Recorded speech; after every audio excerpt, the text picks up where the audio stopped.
Hey, welcome to the Diamond and Beyond.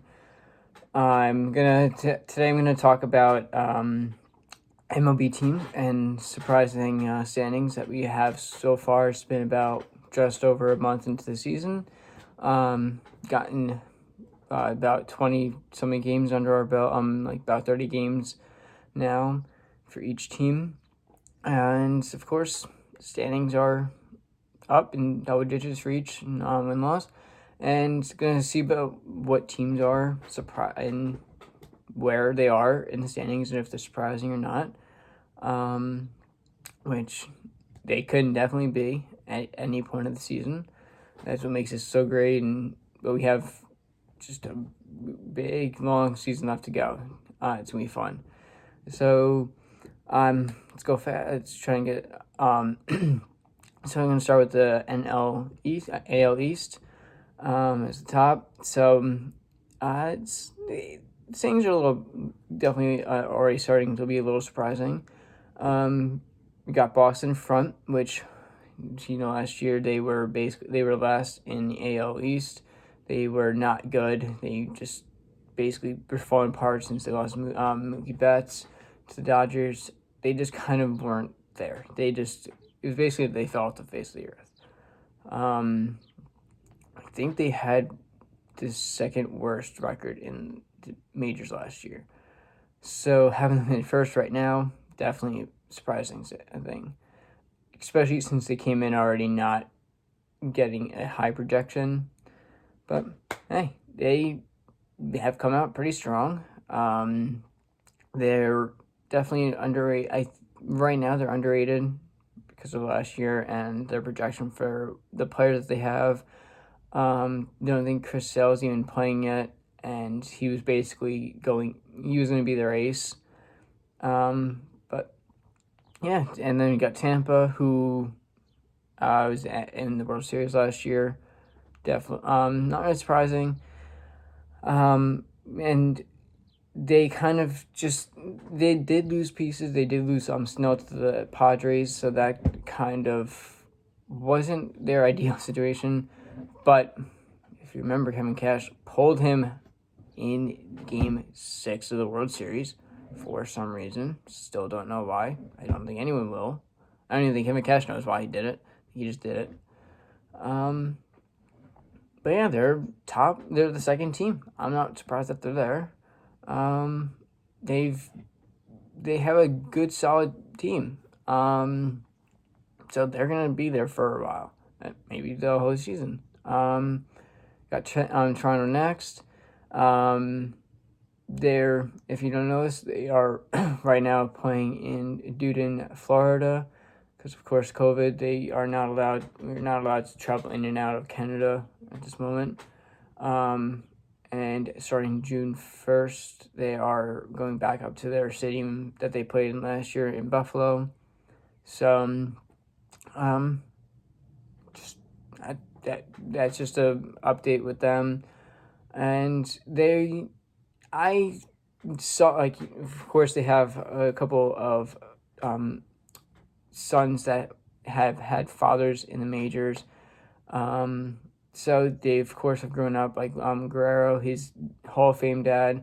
Got another one on there. I'm blanking on his name right now, but his dad played for the Astros, which not a fan of the Astros, but I'm definitely a fan of him when he was on the Astros because they didn't cheat and stuff. But as far as we know, we don't know about every team, but they got caught, but of course they haven't had any repercussions, which is not maybe get into that in another video. We'll see. But I think those couple of players are on basically sophomore year or third year of majors, which after a couple of years you definitely do get in the groove of who pitchers are, because you have all minor league pitchers, but yes, you're coming up with other minor league pitchers. But all these legends that have been in 10 years, 10 to 15 years, have had a solid career, really understand their body, really understand what they're doing with the ball, me making up new pitches every year. Like we have Chapman over here, and he's coming out with think it's a curved slider or just a slider. They're filthy. But I said last year that they had either that next year, meaning this year present, or next year, they're going to be very good because they are going to start producing very much. Like, even when I was watching Tampa and Yankees, got Bo Bichette is a Yankee killer, and he's like my age. Like, if he keeps on doing that, he's gonna have a solid career. Same with Guerrero. He's definitely improved over the years. He came in a little hot.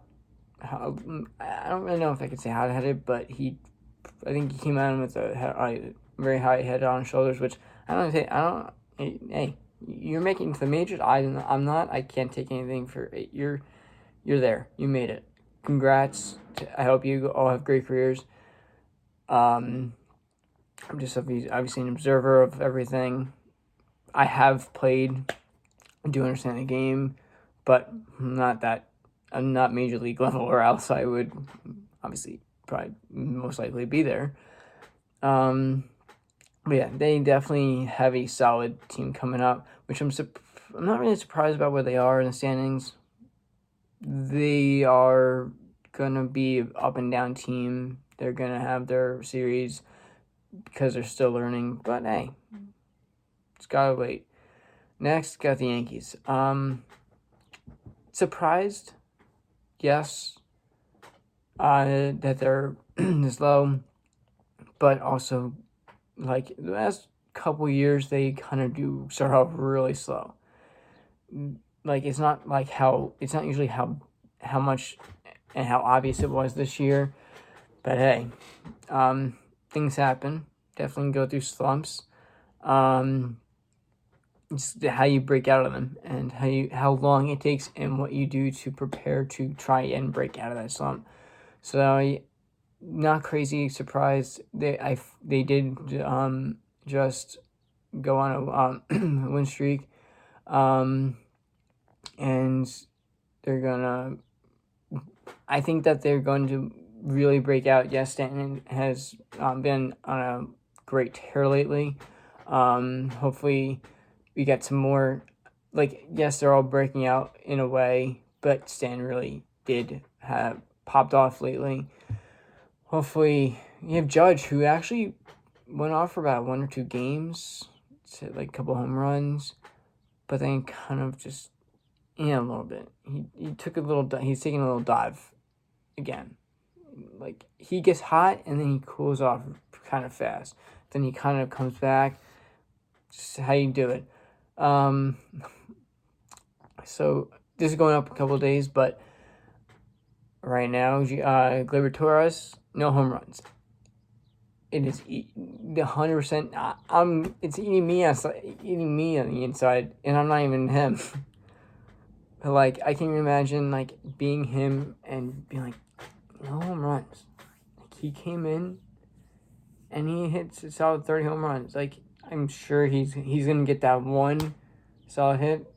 Obviously gonna go, and then I think he definitely has. It looks like he's more comfortable. He's not taking all those crazy huge hacks and trying to shoot them to the moon every time. But it's gonna happen. It will happen. That's me being just an observer. I'm, of course, listening to Michael Kay, David Cohn, Paul O'Neill. Like, they've except for Michael Kay, O'Neill, Cohn, all those commentators. They obviously do have major league experience, and they're always like, it will click. There will be that hit that sends it over. He just needs to focus on it. I mean, he needs to just basically breathe and focus. Well, I'm sure he's doing that all the time. That's not any concern. But, yeah, so it will happen for him. I can see it. It's really showing. He's not swinging crazy anymore. But it's just he's gonna click, and it's gonna go. This is not a surprise, really. Got the Baltimore Orioles. As I said this in previous videos, they of course very fortunately got Trey Mancini back from beating cancer. If you have cancer, I stay strong. We're all here for you. Like, you got this. Beat it. Cancer is a horrible thing. No one likes it. No one ever. I don't want anyone I ever know to get cancer. Fortunately, I'm sure many of you out there have someone you know it does.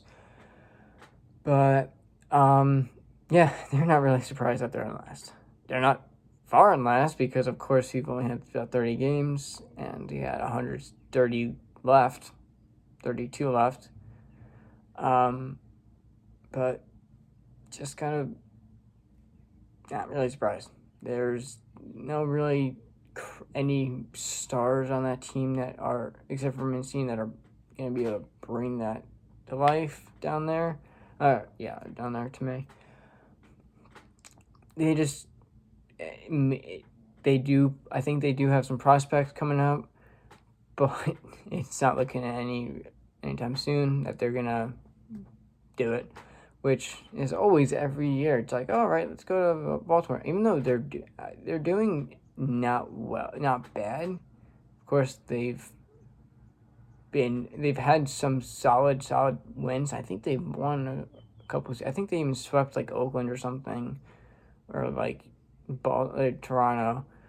They're not horrible, but I don't think they're gonna be coming out. I think they come out to fourth place at some point, but I think they're gonna be down there. I'm going now to, which I usually know. I don't really ever talked about these divisions. Central. Let's go to the AL Central. Just for the last one. First we got Cleveland, who, as you see, they're kind of like the Yankees. They are the Central Bombers. AL Central Bombers. They don't really score too much small ball. We got they lost, of course, one of their top players in Lindor to the Mets. But they're just not they're doing solid because of other teams in their division. Like, we'll get to them, the Tigers.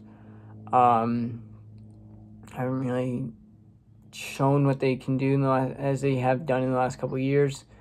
But again, it is very early in the season. But they're just they get lucky with the big home run hits that Hanley Ramirez and all of them come up with. But not a crazy surprise. I would have thought that the second place right now, the White Sox would probably be in first place. But we just have to wait because Tim Anderson on the White Sox hasn't even gone off yet. So this division has always, even the NL Central division is always throw ups. They're just like, between Cleveland, Chicago, and mostly Minnesota right now, the last couple of years, have more been throw-ups. They're just like, all right, like, you can definitely go in. Like, usually they don't sweep each other. They'll have great series go on, just like how the newest rivalry right now with the Dodgers and Padres are happening.